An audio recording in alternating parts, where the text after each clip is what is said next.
LMR and the Sigalowada Sutta. This session is aimed to discuss the key points illustrated in the Sigalowada Sutta to the concept of labor-management relationship. The first part of this session will be discussed the Western concept of the labor-management relationship, and the second part will be discussed the application of Sigalowada Sutta to labor-management relations. Meaning of labor relation. Labor relations or industrial relations refers to the system in which employers, workers and their representatives and directly or indirectly, the government interact to set the ground rules for the governance of work relationships. According to this definition, labor relation consists of several parties like employer or owners, workers and representatives of employer and employees. Then secondly, the interaction might be determined as a direct way or indirect way. However, a big role is played by the government to protect and enhance the work conditions when practicing bad applications by both parties. It is clear that four or three main parties involved in labor relations or labor management relations. The parties are workers, trade unions, employer, government. We have to get an idea about the role of trade unions in the context of labor management relations. The roles of trade unions are to regulate terms and conditions of employment, to improve the working conditions at the workplace, to raise the living standards of workers, to protect the workers by exploitation of management, to help in the maintenance of discipline of organization or industry, to ensure the proper implementation of personnel and welfare policies, to establish industrial peace by improving employees and employers' relations, to act as the best negotiator machinery, to safeguard the interest of organization and organizational health. In a broader sense, to protect the interests and welfare of workers. There are several reasons for joining a trade union by workers, which are to get economic and social security, to check the management from taking any action which is irrational, illogical and discriminatory against workers, to establish two ways of the communication system by which they are able to communicate their view, feeling, ideas and frustrations to the management, to get protection against uncontrolled economic hazards, to show their strength against management. Then we have to discuss the roles of government in the labor management relation. The government provides the rules and regulations considering the rights of each party, employees as well as an employer. There are several laws relating to LMR. Trade Union Ordinance, No. 14 of 1935.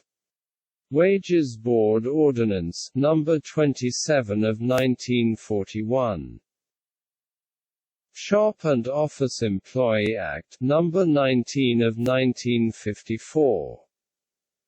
Maternity Benefits Ordinance, No. 32 of 1939. Employees Provident Fund Act, No. 15 of 1958. Industrial Disputes Act, No. 43 of 1950. Then we discuss the labor management system in very briefly. according to your understanding who to conclude the concept of LMR system.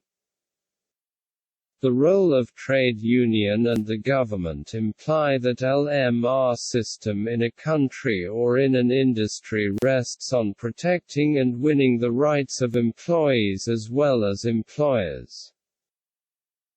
LMR system emphasizes that employees or trade unions have the right. In another way, LMR system highlights the rights of employers. Therefore, rights are important in the LMR system when we are going to discuss the LMR with Western philosophy. Now, we have to discuss the application of LMR with the Sigalowada Sutta. According to Sigalowada Sutta, there are 10 obligations that should be followed by the employers as well as employees. 5 obligations have to be followed by the employers and 5 obligations have to be followed by the employees. Employer obligations toward employees are: firstly, by assigning them to work according to their ability. Secondly, by supplying them with food and with wages. Thirdly, by tending them in sickness. Fourthly, by sharing with them any delicacies. Finally, by granting them leave at times. It is clear that there are 5 ways that should be considered by the employer or managers when practicing the concept of labor management relationship. In another way, when enjoying the 5 obligations given by the employer to the employees, employees have to practice another 5 obligations towards the employer or managers, which are: the first one is that they rise before him. The second one is that they go to sleep after him. The third one is that they take only what is given. The fourth one is that they perform the duties well. The final one is that they uphold his good name and fame. The special point discussed in the Sigalowada Sutta is obligation of each party. However, Western philosophy emphasizes the rights of each party, not the obligations. The following figure depicts the ways of behaving the rights and obligations within the LMR system. According to Western philosophy, LMR is rested on the right. It implies that employees have right and employer or manager has rights. When applying the concept of rights, it derived the gap between both parties. Because each party needs to win their rights. Rights define the discord or disharmony between the employer and employee. However, obligations define the compact or harmony between the employer and employees. In another way, the concept of obligation leads to harmony and a peaceful environment. There are not any threats and violations. Therefore, it is obvious that Sigalowada Sutta explains the positive LMR system than the Western philosophy. Now we have to review the obligation perspective of LMR. Obligation perspective of LMR leads to fewer demands from the trade union, or in other way trade union have a good rapport with the management. It depicts the absence of not adverse nature of both parties. First employer obligation is assigning works according to the ability of the employees. This obligation practices several HRM applications such as right job design. When a manager considers the ability of the employee, it leads to design the job according to the employees. Right job redesign. When the ability of the employee is not enough to do the job or the ability of the employee is over than the required ability to do the job, the manager has to redesign the job according to the nature of the employee and the organizational objectives. Right qualifications and competencies of employees to do the job. When assigning the job, managers have to look over the qualifications and competencies of employees. This application is discussed from this point. Right hiring. This point of the Sigalowada Sutta explains the right hiring of the employees. Maintain the right health and safety or in other ways right employees. Finally, this point illustrates the concept of recruiting the right employee. The second employer obligation is that supplying food and wages for workers. The followings are the HRM application of this obligation. Fewer employee grievances. Wage is the main cause of employee grievances. When a company provides sufficient wages or salaries to the employee, there are fewer employee grievances. Less motivation to organize a trade union. If a company practicing a good wage management system, there is no need to join with the trade union. Motivate employees. Salary and benefits are the main sources of employee motivation. Satisfying employees. Wage and benefits are the main sources of employee satisfaction. High productivity.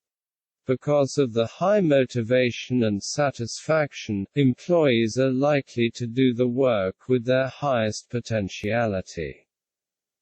Low employee turnover.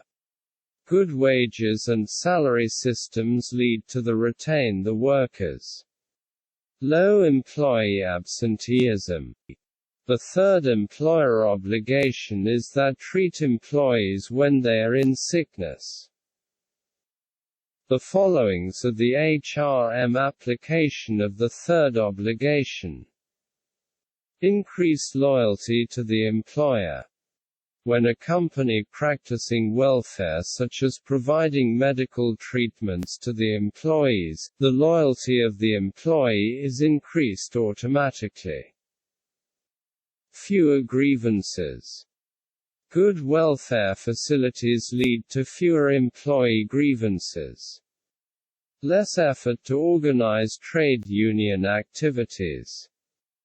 It is the main barrier to join with the aggressive trade union when a company practicing good welfare facilities. Low rate of employee turnover. Low rate of employee absenteeism. The fourth employer obligation is that sharing delicacies with employees. This point explains the incentives, bonus, profit sharing and FARI with the ownership. Following is the HRM application of this obligation. Increase loyalty to the employer. Less effort to organize trade union activities. Low rate of employee turnover. Low rate of employee absenteeism. The fifth employer obligation is that granting leave to the employees at the right times. This is one side of the right HRM administration. The followings are the HRM application of this obligation: lack of grievance, low rate of turnover, low rate of absenteeism, increased satisfaction, less effort to organize trade union activities. Now we will review the employee obligations toward the employer or manager. First employee obligation is that rise before the employer. The followings are the HRM applications of this obligation: show the employee commitment, avoid blames from the employer, then, it creates happiness among them. He can complete the day targets, present the job involvement, feeling of employee about the organizational citizenship. The second employee obligation is that go to sleep after the employer. The followings are the HRM application of this obligation: show the employee commitment, present the job involvement, feeling of employee about the organizational citizenship. The third employee obligation is that take only what is given.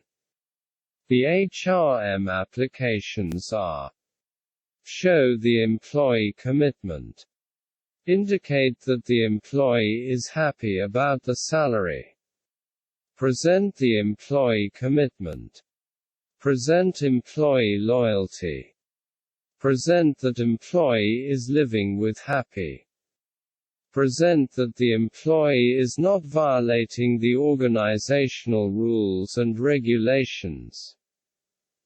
Fourth employee obligation is that perform the duties well. The HRM applications are: indicate that the right person is hired for the right job, present the employee commitment, lack of grievances, no conflicts between employer and employee, present the satisfaction of employees, low rate of absenteeism and turnover. Fifth employee obligation is that uphold his good name and fame. The applications of this obligation are: present the industrial peace. It indicates that there are good management practices. Present that employees are living with happy. Present that employee commitment is high. Present that employee contribution is high. Considering the HRM applications of each obligation, the following figure can be developed. According to this picture, there are two main ways of dealing with each other. One is the obligation of the employer and the other is the obligation of the employee. Employer's obligation leads to HRM activities. HRM activities lead to employee behavior. In another way, the obligations of the employee lead to employee behavior. It is very clear that the nature of the LMR rests on the nature of the behavior of employee and employer. Now we have an idea about the application of Sigalowada Sutta with LMR. A complex LMR system based on the Sigalowada Sutta can be discussed.